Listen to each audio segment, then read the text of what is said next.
Okay, in this video we're going to talk about the synthesis of alkynes, okay?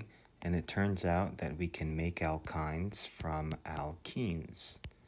Okay, so if we start from an alkene, we can synthesize an alkyne, all right? So the first example I'm going to do is we're going to start with an internal alkene, and that will then make an internal alkyne.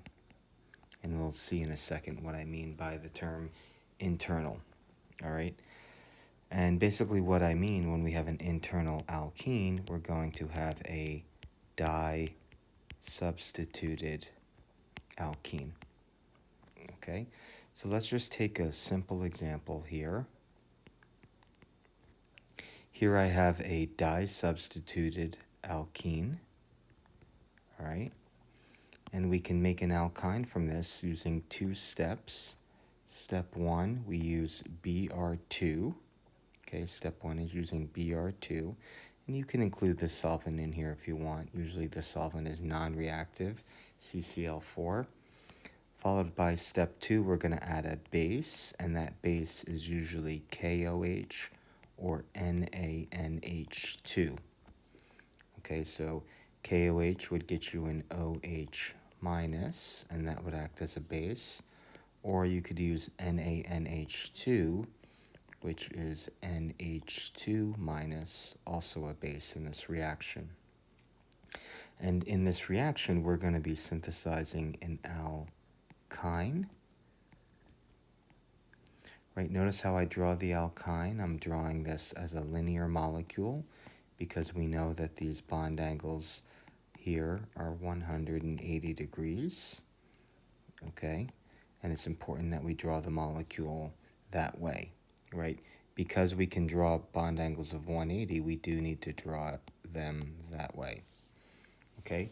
So this is a two-step reaction. Step one, Br2. Step two, KOH or NaNH2. Right, and just we want to make sure we keep track of our carbon atoms. Here's carbon 1, 2, 3, 4, 5. Carbons 1, 2, 3, 4, 5. Right, so note that the double bond between carbons 2 and 3 becomes my triple bond, again, between carbons 2 and 3. So I have not added or taken away any carbons in this reaction. Okay. It's important to note for this reaction, right, when we talk about an internal alkyne, we'll talk about a terminal alkyne in a second. We can only do this with a di-substituted alkene. Okay, so if I have something like a tri-substituted alkene as such, and I try to do this reaction, it will not work. Br2 followed by KOH or NaNH2, that will not form an alkyne, right? No alkyne, okay? So what you see is it's very important when we do this reaction, you need to have a hydrogen on one of the sp2 carbons on both sides. So you need a hydrogen on each of the sp2 carbons. So in this example here, in this tri-substituted alkene, that does not have a hydrogen, so the reaction will not work, okay? So you need to have a di-substituted alkene. Okay, so let's work through the mechanism, okay, of this reaction. Let's see how this works. And in fact, we've already used these reagents. We do know the mechanism of this reaction. We've done it before, okay? So let's talk about our first step. Step one, we add Br2. And this is one of the first reactions we learned when we were talking about our alkene reactions. So we know that the pi bond of our alkene is nucleophilic, and that can attack our bromine, breaking our bromine-bromine bond. So that pi bond can attack the Br.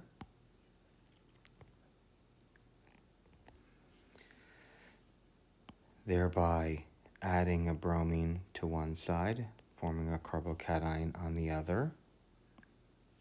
Okay, remember that this bromine has 3 lone pairs, right? So the bromine can form a bond to that plus.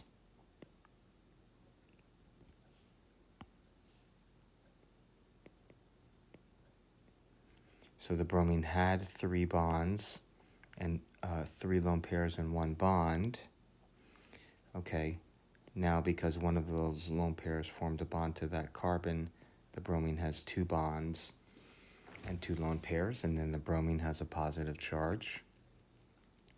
Or the bromine can be attached to the other carbon. Here I'm just going to put it at the top face, giving you a carbocation at the other carbon. So that's our first step in attack, right?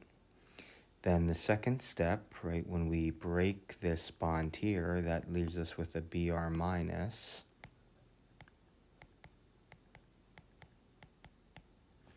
Okay, and that Br minus can now attack the carbocation, right?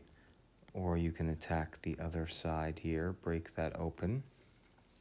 And from this reaction, what we have to remember here is that because this bromine is really blocking one face of the molecule, we have an anti-attack.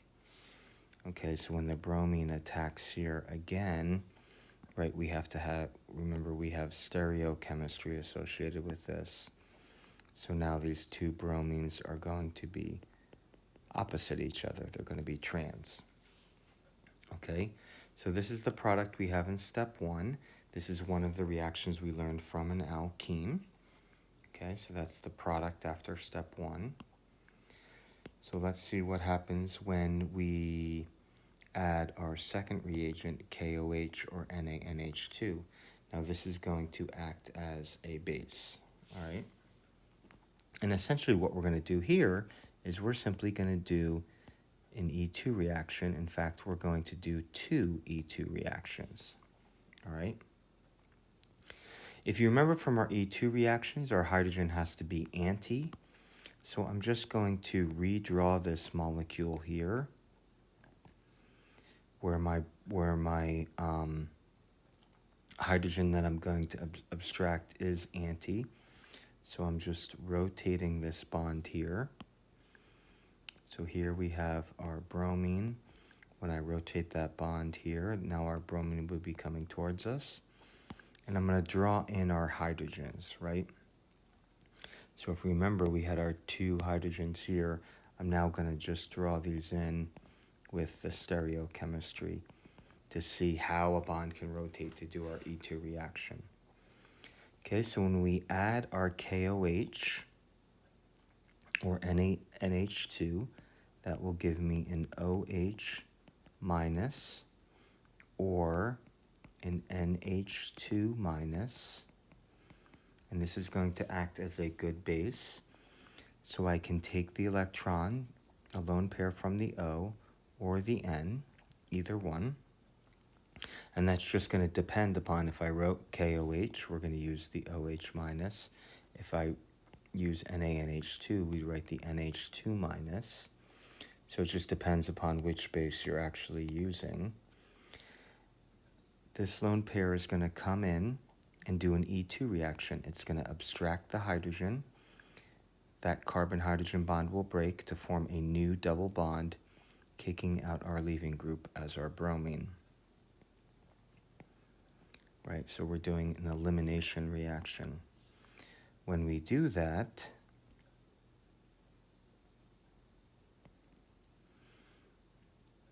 okay, what we're going to see is that we have a double bond. We have our alkene, still have a hydrogen on the left, sp2 carbon. We still have this bromine here on the right. So we formed our alkene, and essentially we're going to do the same E2 reaction again. We're going to do an elimination reaction. So I can take another equivalent of my OH minus or my NH2 minus, and we're going to do the E2 reaction again. The lone pair will abstract the hydrogen, the carbon-hydrogen bond will break, and then the carbon-bromine bond will break, giving us now our triple bond. One methyl on the right, an ethyl on the left, and that's our final product, right here and here. So that's the final product we form. So if we look at the mechanism, right, we attack to add the bromine, the positive charge. The bromide ion will attack again to form our dihalogen complex. That's the product after step 1. Once we add our base in step 2, OH minus or NH2 minus, we're going to do 2 E2 reactions. Steal the H, form the double bond, kick out the bromine, and then do the exact same thing again. Form a new bond from the lone pair to the H, form the triple bond, kick out the bromine, and that gets us our alkyne. All right? So that's the reaction when we have our di-substituted alkene. Right here we have an internal alkene forming an internal alkyne.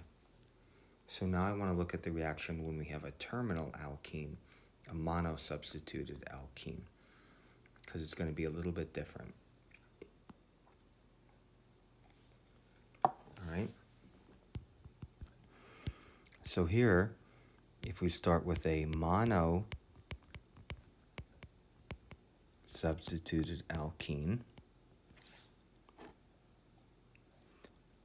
we can think of this as a terminal alkene, an alkene at the end of the molecule. That's now going to make a terminal alkyne, a mono-substituted alkyne. So what we'll see is when we do this reaction, we're going to have to add one extra step. All right? So let's take our mono-substituted alkene, our terminal alkene here. You see these carbons are at the end. 1, 2, 3, 4. To make the alkyne from this, same first step, Br2. Same second step, KOH or NaNH2. But now we have to add a third step. We're going to have to add acid, H+. And what that will do will give us our CH, 2 carbons. Let's number these, carbon 1, 2, 3, and 4. Okay, so anytime you start with your mono-substituted alkene, right, you're going to have to add this third step to synthesize the alkyne. All right? So let's work through this mechanism again. The first steps are going to be the same.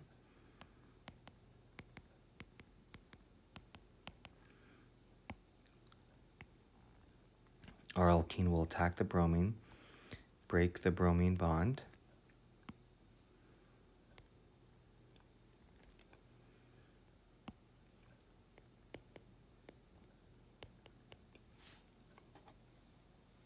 We'll add the bromine, form a carbocation, right?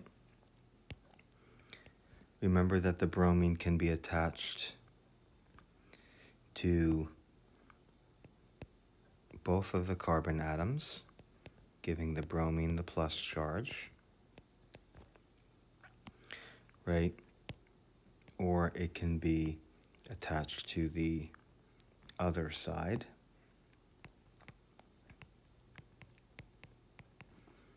Giving us a plus here. Now, if we look at these different structures, this is a primary carbocation. That's pretty high in energy. Here you have a secondary carbocation. That's much better. So while I'm representing this one intermediate with 3 structures, this structure here and that structure there are going to be the better structures we can draw, right? Because a primary carbocation is pretty high in energy, all right? Continuing on, when we have our Br minus, That will now attack again.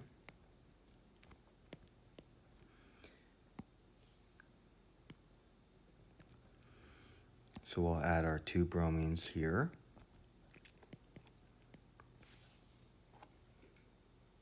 This is the product we get after step 1. And you'll notice I have not drawn stereocenters around these. They are anti, because we only have to draw stereocenters when we form 2 new stereocenters. So this carbon here is in fact a stereocenter, but the carbon on the right is not, because that has 2 hydrogens. All right. When we talk about step 2 next, right, when we talk about step 2, we are now going to do our 2 E2 reactions. Let's draw in our hydrogens here. So we take our base, hydroxide anion or NaNH2. Lone pair from the O will form a new bond to the H. I break the carbon-hydrogen bond, and I kick out or eliminate the bromine.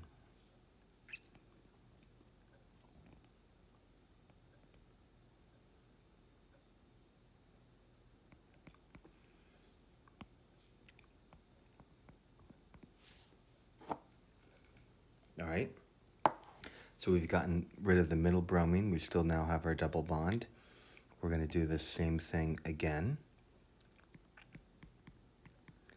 Do our second E2 reaction. Lone pair steals this hydrogen. This carbon-hydrogen bond breaks to form the triple bond, kick out the bromine. So we do our second elimination. Right, there was an H there. That H is still here. Right? And we now have our triple bond. But here is what is different. So if you remember when we talked about our reactions of our alkyne, this hydrogen is acidic, right? When you have a hydrogen attached to an sp hybridized carbon, this hydrogen is acidic. And what conditions do we have in step 2, right? We have base. Okay, we have base. So what happens here, not that we want it to happen, but it happens, is that our base is going to deprotonate that hydrogen. That base is going to deprotonate our hydrogen. This compound is acidic enough, and this is basic enough to do an acid-base reaction.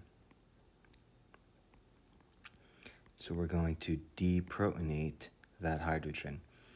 And there's really nothing you can do to stop this, right? This OH is basic enough, so the reaction proceeds, where I'm now going to deprotonate that hydrogen.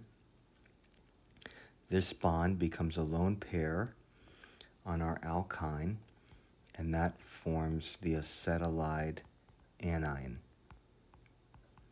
That forms the acetylide anion. If you look at the equilibrium lies towards forming the acetylide anion. It shows that that happens. So now you can see why in step 3, we need to put that proton back on. Okay, so this is in fact the product formed after step 2. So to put that hydrogen back on, we need to treat this with an extra step of H+. Okay, and basically what happens is that lone pair will form a new bond to the H, putting the hydrogen back on. Okay, so we've now formed our terminal alkyne. Okay, we formed our terminal alkyne. All right. So when you have a internal, right, when you have an internal alkene, a disubstituted, that only takes 2 steps. When you have your monosubstituted alkene, your terminal alkene, when you form your terminal alkyne, you have to have 3 steps, right? You need a step 3 here to put this hydrogen back on, all right? But it turns out, like, you don't always have to put the proton back on. We could do something else, all right? So let's look at this example here. I'm going to take my terminal alkyne. I'm going to say step 1, Br2, step 2, KOH, and then instead of putting step 3, H+, I'm now going to add an alkyl halide. All right? So if we think about the mechanism, we attack, eliminate, deprotonate, right? Same mechanism we saw here.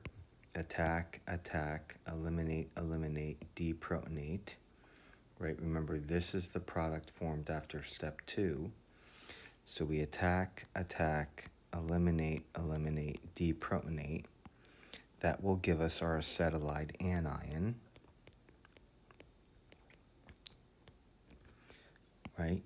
Just number to keep track of our carbons, 1, 2, 3, 4, 1, 2, 3, 4.